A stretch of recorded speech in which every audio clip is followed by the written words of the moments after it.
It's time for the Gettin Outdoors podcast, Town Country United Bank Lake Millers Ferry Weekend Hunting and Fishing Report. A weekly update on water conditions, ramp events, generating schedule, what's biting, and seasonal hunting information with outdoor reporters Joe Allen Dunn, Kevin Sims, and Shane Jones. This weekly hunting and fishing report is brought to you by the good folks at Town Country United Bank in Camden, Alabama, serving their customers for over 40 years. Town Country United Bank's highest priority is satisfied customers. Now, here's your weekend Lake Millers Ferry hunting and fishing report. Come summertime, we're feeling fine, fishing on the lake, flipping jigs and Carolina rigs, from early morning till real late. Bonfires on the creek bank, kick back a couple beers. Yeah, we command the outdoors around here. Yeah, we command the outdoors. Yeah, we command the outdoors. Next year's doves until you know winter's on the way. Brushing blinds and deer stands. Fever starts to creep. Fill our freezers full of ducks, lots of tender deer. Yeah, we command the outdoors around here. Yeah, we command the outdoors. Yeah, we command the outdoors. So grab your guns and shells, boys. Put on your camouflage. 'Cause we command the outdoors around here. We command the outdoors. Team Bigfoot in the house. Shane Jones crappie fishing.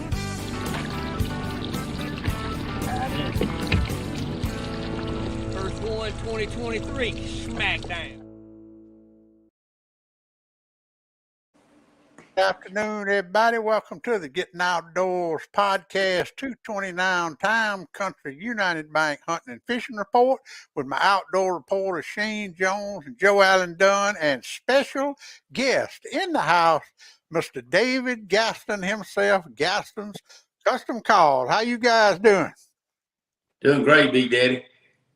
All right, Dave, man, we're so proud to have you. You sit down for Kevin. Kevin had to work. He's working the shutdown at IP. He won't be here probably for a couple of weeks, but we were mighty proud of Brody this weekend. He won the rodeo at the in Butler, Alabama, on the bareback riding, and we were mighty proud of him. And Dr. Kidd took some awesome pictures of Brody at the Thomasville rodeo a couple of weeks ago, but I'm going to wait till Kevin gets back to share those with you. And yeah, Jared, that's old Steve Conover song. That's the one I used to use on the radio. We command the outdoors, and you're looking at 4 guys that can command the outdoors. I just got through talking with the old buckmaster himself, Jackie Bushman, about the history of buckmasters, and also, buckmasters kind of stepped outside the box when they changed the scoring system. Boone and Crockett used to be the only scoring system in Pope and Young, and they stepped outside the box, started the Buckmaster scoring system, and it kind of changed the way people scored their deer. So we talked about that, and of course we talked about the Buckmaster Expo coming up on August the 19th, the 18th, 19th, and 20th at the Montgomery Convention Center with bull riding. They have bull riding at the expo now. So we talked all about that. Who we got on Crappie Cast tomorrow night at 7 o'clock on Shane Jones Fishing every Thursday night? Yeah, we got old Brian Threadgill, old professional crappie fisherman. Brian Threadgill is going to come on board and talk some crappie with us. Well, I tell you what, he knows it now. We're just a little over a month away from the Mr. Crappie Classic up there on Logan Martin, and of course the expo, and you're going to have a booth at the expo. Shane, talk about that. We're going to be at the expo. It's the 22nd through the 24th, I think. I think that's the dates. It's right there in September, right there at the Birmingham Civic Center here in Birmingham. We're going to have a booth there. John and Jessica, myself will be there. We're going to be doing some live stuff. We got all kinds of stuff in the works. I think John suggested, I think he's going to have his jig tying stuff there to tie some jigs up for some kids. So Yeah. we're going to get some kids involved there. We're coming up with ideas, and we're bouncing off each other right now to hopefully, get some people interacting with our booth. So. Hey, David, look who's tuned in. Wild Bill Bailey out in Montana. When the last time you saw Bill Bailey? Good God, I can't even remember. Well, how you doing, Bill? Good to see you, my friend. Good to see you. Appreciate you tuning in. All right, let's see what we got. The Bugmasters with your booth? No, the Crappie Expo. No. Oh, okay. All right. But I don't want you going up there to the Deer Expo and telling people how they can catch crappie in the wintertime. They ain't always got to go deer hunting. No, I won't be in Montgomery. All right, y'all. We got gator season right around the corner. I think it's a week from this Thursday night. Yeah, a week from this Thursday night it starts. A lot of people are calling me. They hadn't gotten their tags yet, but I'm sure they wait till the last minute to get the tags mailed to them. You'll get your tags before the hunt starts, I guarantee. And y'all see that alligator down there? I don't know where it was, McIntosh, somewhere down there in Washington or North Mobile County, eating roadkill, out on the road eating roadkill like a darn buzzard. I've seen that. Yeah. So everybody's getting ready for gator hunting season, and I want to remind everybody once again, come and do some scouting in the daytime, because you can't depend on no GPS out there on that river at night unless you already got your track laid down. I can tell you, you'll thank me for that. I had the King of the River frogging tournament last weekend. And boy, they nailed some frogs. It was one of the biggest frog events that they ever held in Alabama. And I don't know what 7 frogs weighed that won it, but look at them frogs, man. They had a pile of them. And that was put on. Game and Fish magazine, we got a frog limit now. Yeah, I saw that. I remember when that happened. That happened, Joe Allen, when me and you put that frogging tournament on. That's when that happened. Yeah. What did he say? He said, y'all done started some mess I got to figure out what to do with. Yeah, exactly what he said. He said he had to control it, but but that's all right. Heath Phillips was down there below the dam, and he caught this big old what do you call that thing? It's fish. That's a big head carp, isn't it? Yeah, big head carp. He thought it was a state record, but I remember JT Daly and Steve Terry caught one. They called me down at Bridgeport one time. They had one about twice that big right there. Them things get huge. But that's a good one right there. They ain't good for nothing either. You need to take them out of there. There's plenty of them. Yeah. Try to fry one before you say that. Yeah. They have started dredging below the dam at Claiborne Locking Dam. I don't know how far up they're going, but they have started. I'm hearing some chatter about some industry up in Montgomery that's going to be barging stuff down to Mobile. That's good news, good news. So maybe they'll spend some money on these locks and dredge this river out. I guarantee you they've started that right now. Before we get to the Town Country United Bank Hunting and Fishing Report, Shane, I want you to talk a minute about this guy, these power breaks that you talk about. I'm telling you, I watched Josh Jones go through his boat, his new boat the other night, and he was talking about those power breaks. And he said in 5 years, every crappie and bass fisherman will have power breaks. Talk about them a minute, and then talk about the new Shane Jones signature. Yes, sir, we will. It's kind of odd, to be honest with y'all. The bass guys are a couple of years behind all the crappie guys. You would think it would be the exact opposite, but forward-facing sonar, you crappie guys started leading the industry in it and chasing these fish down and fishing open water. Now the bass guys are starting to do it smallmouth fishing, and these guys are slowly getting into it. So what it is, they make the power brakes I use have individual mounts that go down. And what it is when you're running your boat, you got a foot switch up there, and you hit that foot switch and it backs your boat up. You can actually feel the boat lift up. It stops to keep you from having to backwash a fish, or if the wind's blowing at your back, you can tap it a little bit. Just it gives you a little more boat control. And I believe these guys that they start using that forward-facing sonar bass fishing and getting on these points, and you're gonna start seeing a lot of boats with them. That new icon that Josh Jones has, it's coming. It's just a matter of time. I remember when I first got my live scope, and the first brush pile I went on was slam full of fish, and I come in too hot, and I turned my trolling motor around, and when I hit that trolling motor, they left that brush pile like a covey of fish. Yes, sir, they will. It keeps you from having to backwash them, and you know, when you're chasing these big fish, especially in these tournaments, you know, it's crappie fishing. It's nice to be able to stop and just go straight to that fish, especially people long rod fishing. Or I've gotten used to it. I use them a lot in the timber. They bump and bang. The good thing is the ones that I use they have a shear pin in them. They have a Carter key that shears off if you hit something solid. They have a 2-year warranty, and he's selling them right and left right now because people are starting to see the use for them. Yeah, and they look good, and you got all the information on your Facebook page, Shane Jones Fishing. If anybody wants, it's www.mypowerbrakes.com. Chad Clifton, they're just blue collar workers like all of us, and they making a great product. So.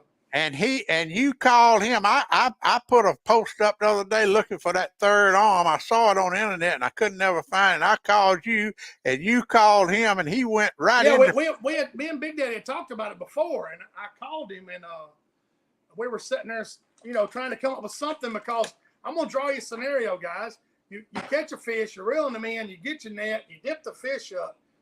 You have to drop your rod on the deck, drop the net, try to get the fish, and these things are made to lean your rod up. I'll show you. I've got one mounted on my unit. They call it a third arm. Yeah, and they just that threw hook in right there. Your rod lays in that hook. You lean it against there, just like so, and take your fish off, and you ain't got to slam your rod and bend over and get it. They're nice. They're simple. They're powder coated, made out of aluminum, rubber coated. They don't weigh nothing. I've got some in a bag here. They actually hit the website today. That's them right there. You take your knob off and goes through the, you know, your screw goes through it, but they don't weigh anything. They're pretty tough. They're heavy gauge aluminum for sure. Well, you know, I didn't even notice that till I watched some of those videos that I put up, and every time I'd catch a fish, I'd usually just drop my rod down and make a heap of Exactly. And what's crazy, Big Daddy, if you get a big crappie, say you got a 2.5-pound crappie, and he jumps, you're going to lunge at him and step on your rod or kick your rod in the water. I've kicked my rod in the water several times. So they're coming in handy. I think they're going to sell pretty good. Big Daddy don't need none of those. He don't need one, because I usually sell him about 3 or 4 rods a year when he breaks them. Yeah, I do break 2 or 3 a year. He do. He's making a great product. Like I said, it's the third hand. It's the rod holders. I put them on my Facebook page and my fishing page. So y'all order you some. I'm telling you, they're you know, you got $200 in a rod, and you don't want to be breaking your rods, and especially your favorite rod you catch a fish on. And some people are gonna put their nets on there, hang their net on it. I mean, there's several uses for those things. Your fish clicker, you can hang it on it. It's gonna be some nice stuff. Well, I'm gonna sure get me a pair. David, tell us what's been going on with Gaston Custom Call. Last time I talked to you, you and Gaston were gonna come over here, and we was gonna record a podcast, and I was gonna give you all that video I got. And every time I cut the internet on, you turn in duck call. Well, that's kind of the way life is, Big Daddy.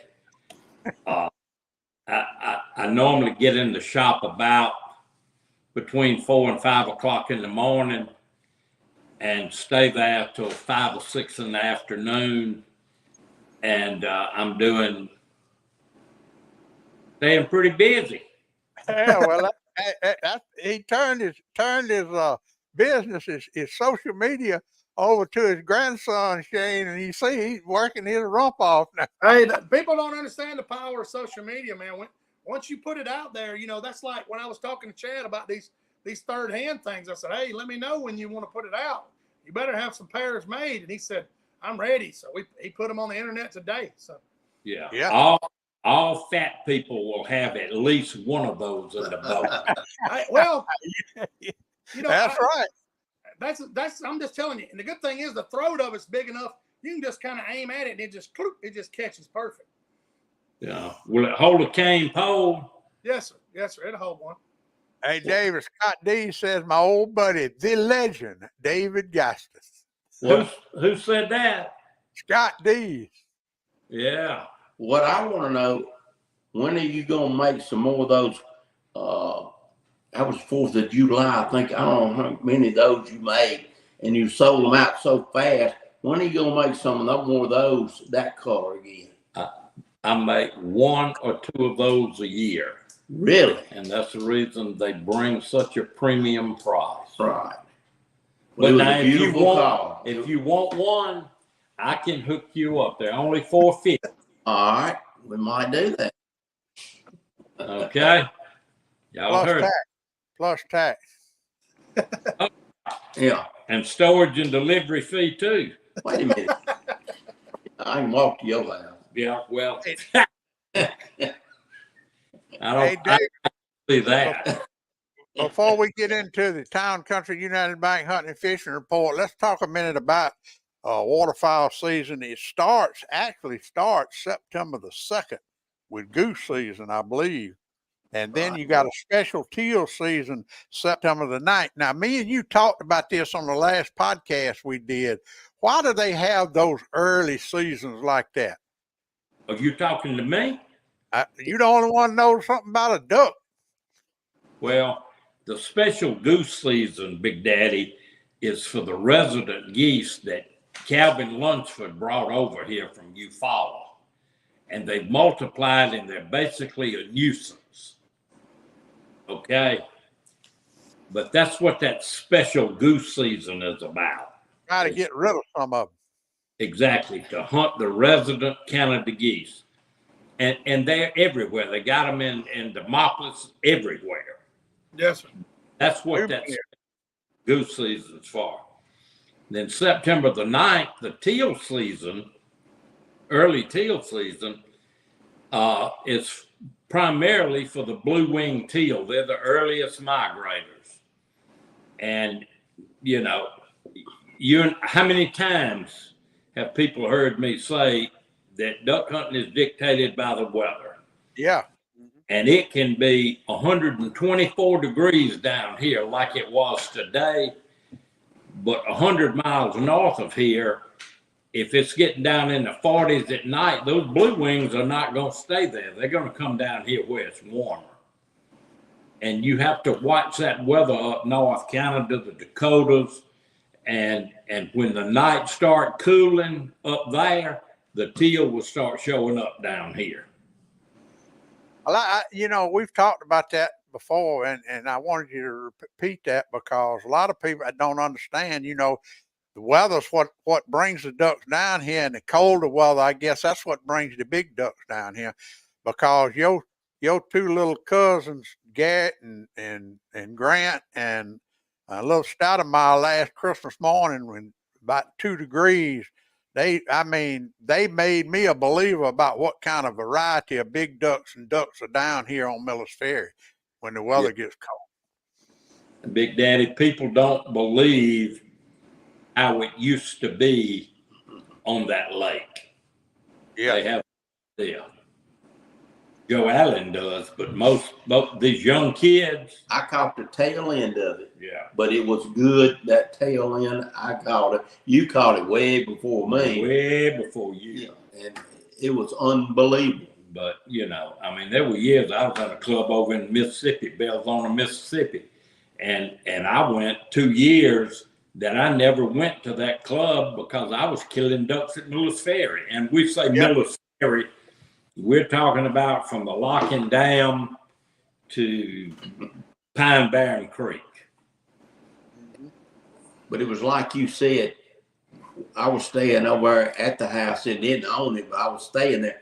You could watch the weather, like you said, when you saw a front come, we'd sit there inside in the heat, with a heater on, and sit there at the window, wait.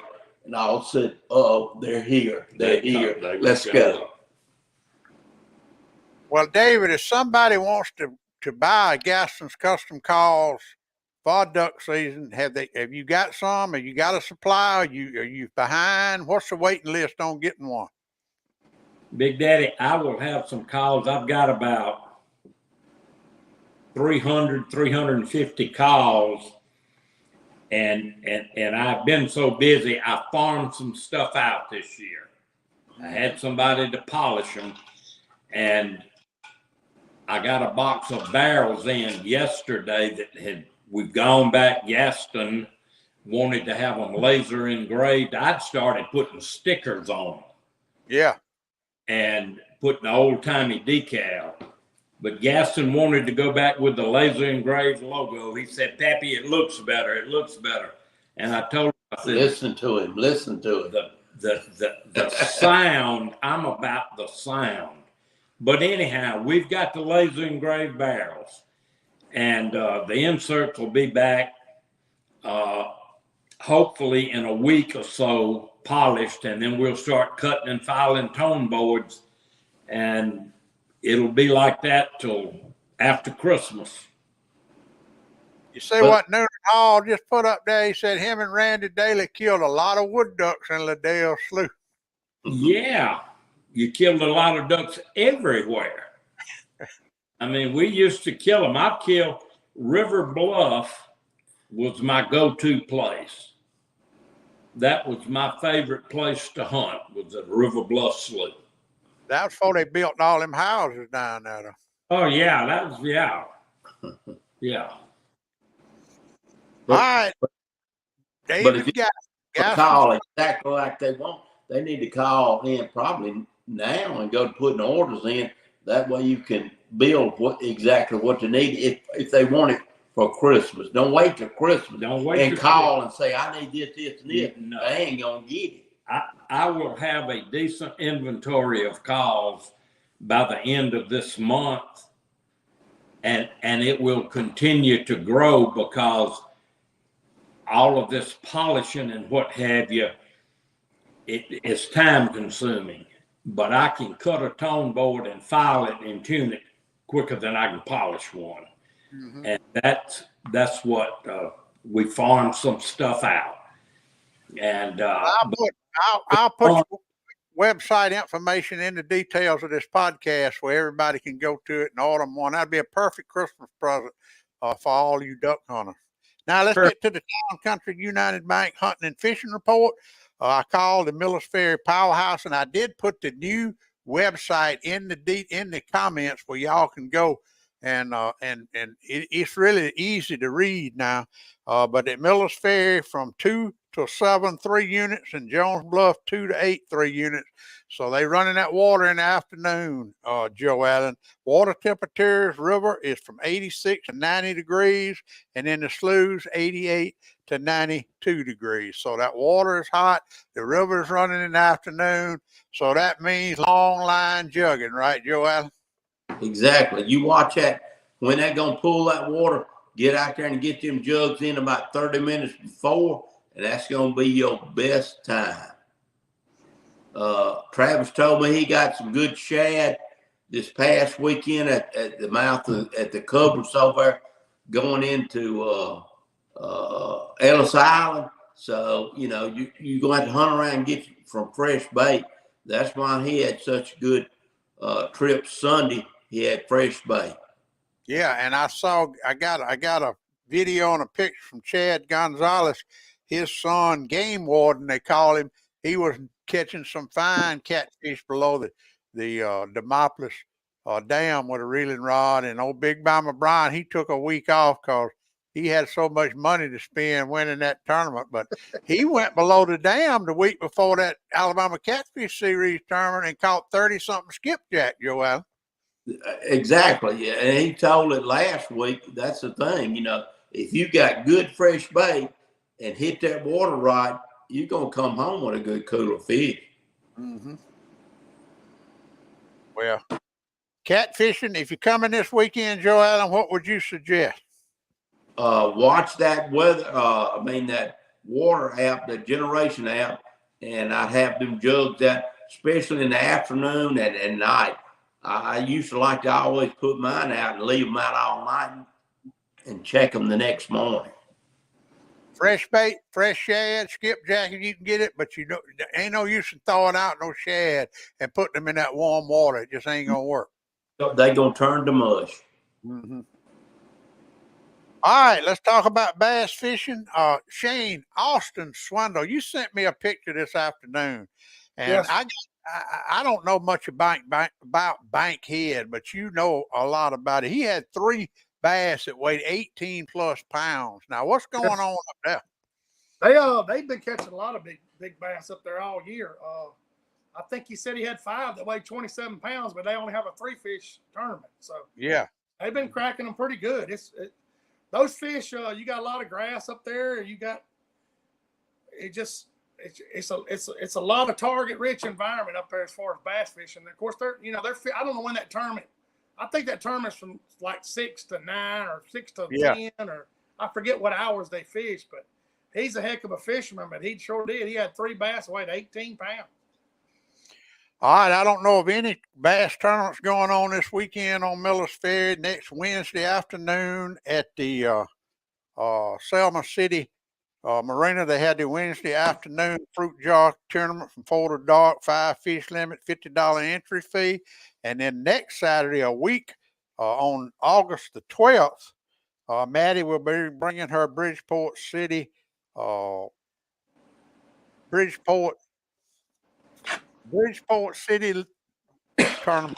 Bridgeport City Landing.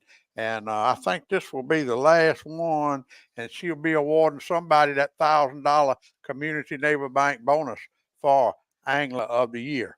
So that's all I got on bass fishing. Joe Allen, what if you're going bass fishing, you got any advice for them? Because I still don't know. Well, it's hot now, and in the morning you do stuff around the grass. They're feeding up there, chasing shad and them river minnows out. But what I've noticed too and that's why they go to it, those big grass mats, and the crappie is the same way. They hunt shade this time of year when there's no water moving and it gets hot. They gonna be under something with shade. So if they're not pulling water, hunt grass mats that's back out over 8 or 10 foot of water and go to punching those things. That's where the big fish are at. All right, let's go to crappie fishing. Joe Allen, you went crappie fishing this weekend. Mike Letkins had a good weekend. Scott Mitchell is wearing them out. Dippy Outdoors had a tournament this past weekend, and Travis Hudson won it. He's got that kids outdoors tournament coming up the 12th down there. That's going to be a huge event. Aiden Hicks and Branson Hudson sent me some pictures from Whitehall. That's the Alabama River up there above the Jones Bluff locking dam. And Jessica and John and Shane all went to Seminole this weekend, and this is the picture of the week. And that dragonfly kind of photo bomb. Yeah, it did. And dragonflies were everywhere down there. Yeah. But tell us about your weekend at Seminole, Shane. Let's see. John, Jessica, myself, Corey Newby, Kevin and Jessica Hicks, and my buddy Tommy Randolph. We all met down there and stayed right there in Seminole Inn and went out there. John had been on the river a few times. He had spent several days there. But it is a very dangerous lake. It is a bunch of stumps. You don't get off the buoys much, and you run into some big stumps. So that's what we did. We kind of split up, and you just run out there, and those blackfish are in that standing timber in that deep water, 20 foot of water. I think most of them are 16 foot, and chased the little schools and chased them on the timber. And we caught plenty of fish, had a good time. All right. What about this weekend as you come into Millers Ferry, Demopolis? What is the water conditions and what's going to happen if you crop?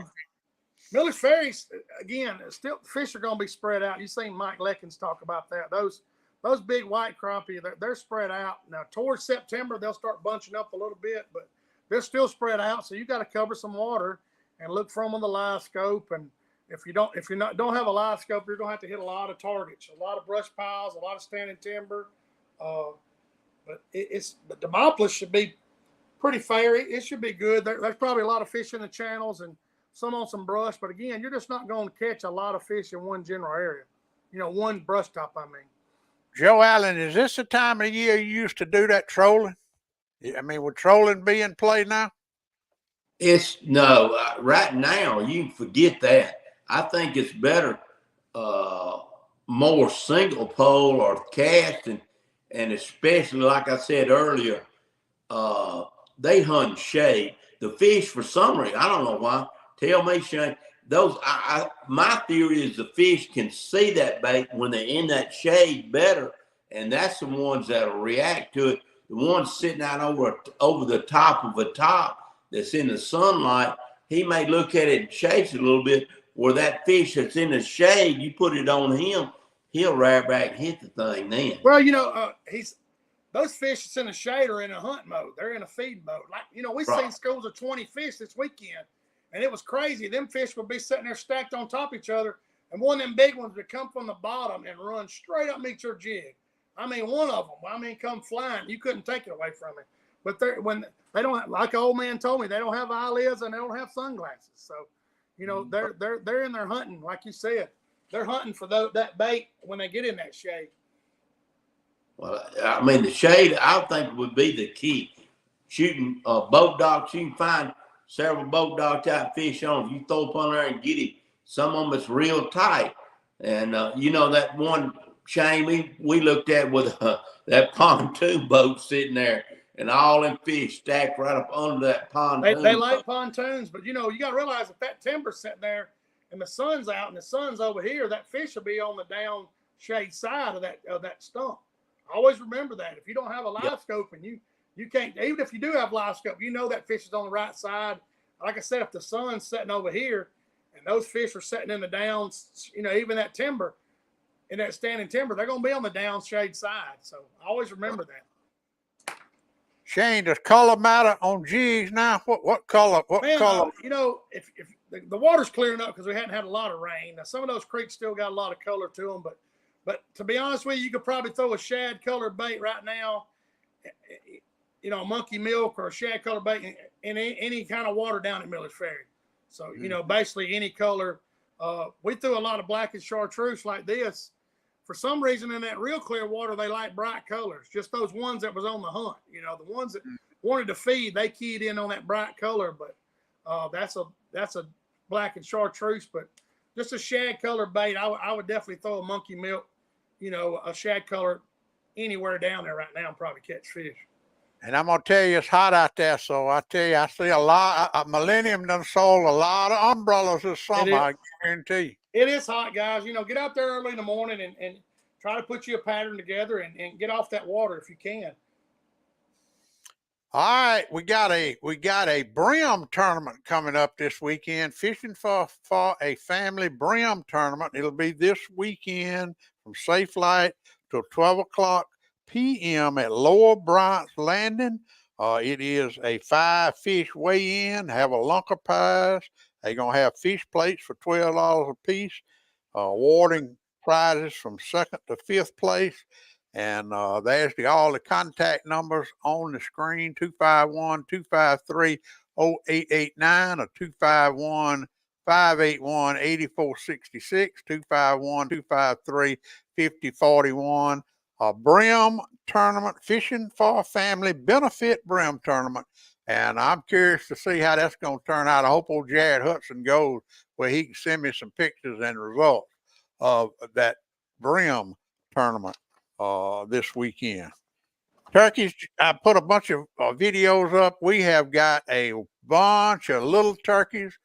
1-year-old turkeys, 2-year-old turkeys, David. We got them out here in the Grampian Hills. Is that the way it is everywhere? Yeah, pretty. I hadn't seen any around the house, Big Daddy, but I hear reports that we had an excellent hatch this year. It's kind of surprising how much rain as we had. Yeah. It turned out things good, I'd say. All right, today is August the 2nd when we are recording this. 1 month from today, September the 2nd, dove season comes in the north zone. And Joe Allen, it looked to me like when I walked in your store the other day, because you wasn't there, you got plenty of bullets, plenty of stuff, stews and everything at Dunn Sport. Yeah, we got a good stock of Fiocchi dove shells that we hadn't had in a while. Because I got it there looking today, and I said, "Bo, is that all we got?" What I took a picture of. He said, "No, the rest of them's in the back. I just got tired, didn't want to tote them out." I said, well, I can understand that. I don't want to work Bubba Slam to death. So we got a lot of shells, a lot of Mojo doves. The only thing I didn't get, and still gonna have them come in. And David turned me on them things, them flicker dove decoys. Yeah, and they do real good too. I got them coming, and that I got me some teal decoys, and for the guys who want to start getting that stuff ready, which it better start getting ready if they're gonna have it. And that's the main thing. We got some rotate shotguns still. We're gonna run some specials on, and we got vests, we got clothes, we got shorts, we got boots, we got it all. So just coming through. If you forgot something coming from Mobile, stop by at Dunn's. We got it. they got it. Hey, I see John and Jessica tuning in. I'm going to throw this up there where John can see. I kind of enlarged that photo bomb picture where he can see it. Good The big old picture. dragonflies. They were everywhere. I'm telling you, it was. They would ride on the boat. It was crazy. Those dragonflies. There was a bunch of them down there. I know them trout eat them dragonflies because I've seen video of them Them jumping bass out. eat them too, boy. Them bass love them. Yeah. Them What bass about would the jump out of crappie? the water. I used to see them in them ponds. I see Don Philpotts on here. Didn't he win a trip fishing with you?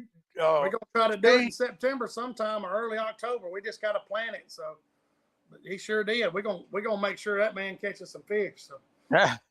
Well, deer season's right around the corner, October the 15th. I think it's 14th it comes in. Yeah. Boat season comes in. So, Joe Allen, it's time to start planting food plots, getting ready. I mean, if you hadn't already gotten your Wildlife Management Solutions blends, Deer Magnet, Alabama blend, whatever you're going to plant, you need to be doing that because it's going to catch up with you if you don't hurry up. Well, I know everybody, a lot of people are right now, it's too early to plant, but they're doing the best thing to do on your plots is spray right now. Go ahead, get your spraying done, kill all that stuff. That way it give you time to get it dead. Then you can set a fire to it and burn it. Then you're ready. But this is a good month to start spraying. Mm-hmm. It's that time. David, what about duck hunters? They need to be doing anything this time of the year? Yeah, they need to stay in the house and not get too hot. Ducks don't like hot weather. They need to be practicing on how to cook them ducks. They need, Big Daddy, you know, it's a loaded question. You always need to practice your calling techniques. Always. That's a 7-day-a-week job. And plenty of prep work to do. Check your decoy rigs. Make sure that they all have the weights on them, that they're secure. Replace what you need. Dunn Sports has got all that stuff. Get your decoys in shape. A lot of people don't do this, but you should clean your decoys. Exactly. You need to wash them and scrub them. You don't need to use a lot of soap. I use the word used to. I don't do this anymore. I don't have time. But you get one of those little kid swimming pools, you know, little blue things you put little Johnny and little Susie in, and scrub them off in that. And with a soft brush. Get all that mud off those decoys, especially the heads. It does not hurt to get you some white paint on your Drake mallards and touch up the white around the neck and on their tail feathers and their wing patches. You can do that with a white paint stick.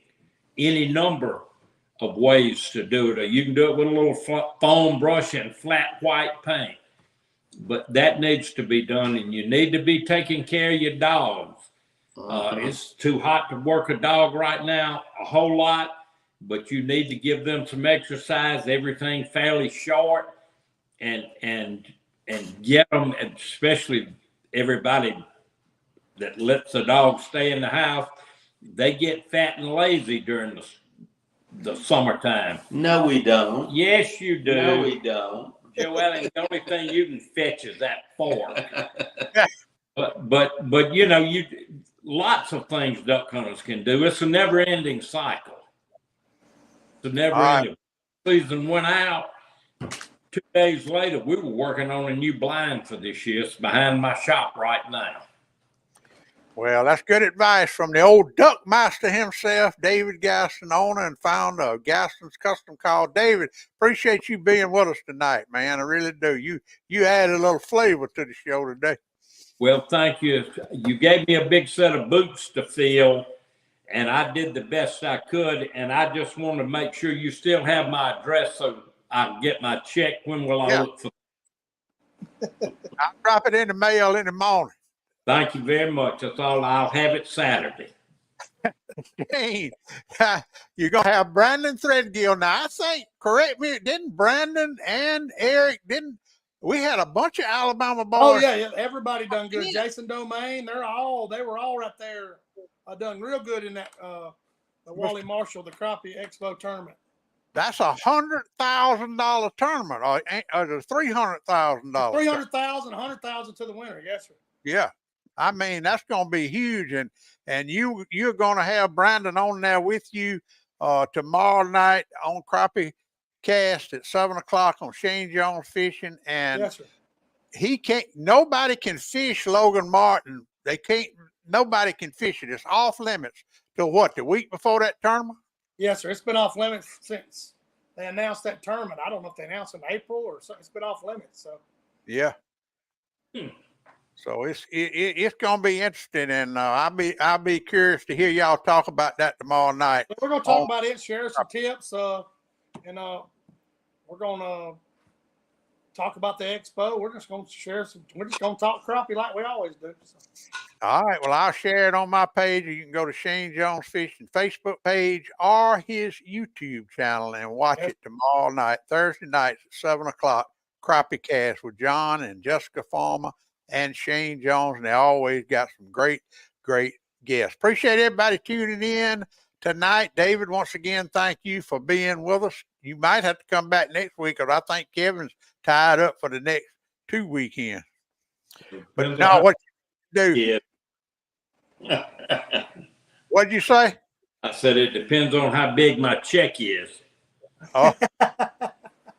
Hey, well, we'll have to get Shannon Tucker. If you could get Shannon Tucker, we would commit the whole show. You know, they just came out with a 1,500 Polaris Ranger this week. 1,500. It's got cab and air, all that stuff in it. It's how much are them, Big Dad? I heard rumors are $50,000. The base price is $29,000. Okay. I'm going to get me 2 of them tomorrow. Well, I guarantee you Shannon will lay them on you, Dave. Well, Shannon told me this past month, and it's a statement to them that he doubled his goal with Polaris. So he's doing something right to sell that many. And I know his service crew is probably there's nobody any better than his service crew, and that's the main reason everybody's going to Tucker ATV. It's second to none. Second to none. All right, guys, I got to go. Appreciate everybody tuning in. Thank you, thank you, thank you. It's always a pleasure. We always love to talk about hunting and fishing on Wednesday night. The podcast will drop on Thursday morning, and we'll see y'all next week, same time, same place for the Town Country United Bank Hunting and Fishing Report. Pap taught me every critter's track and how to set a hair trigger on a trap. He taught me to shoot, scale, and skin and make a snare with a leather strap. He taught me to be a part of the woods and all his woodsy tricks. Said you gotta walk soft on 2 light feet and try not to break no stick. I thank Daddy for my savvy, how to hunt and how to carry anything that I might need to get a piece of skillet meat. How to walk and how to hide, how to crawl and how to slide, how to sneak, stalk and climb and do it all on 2 light feet.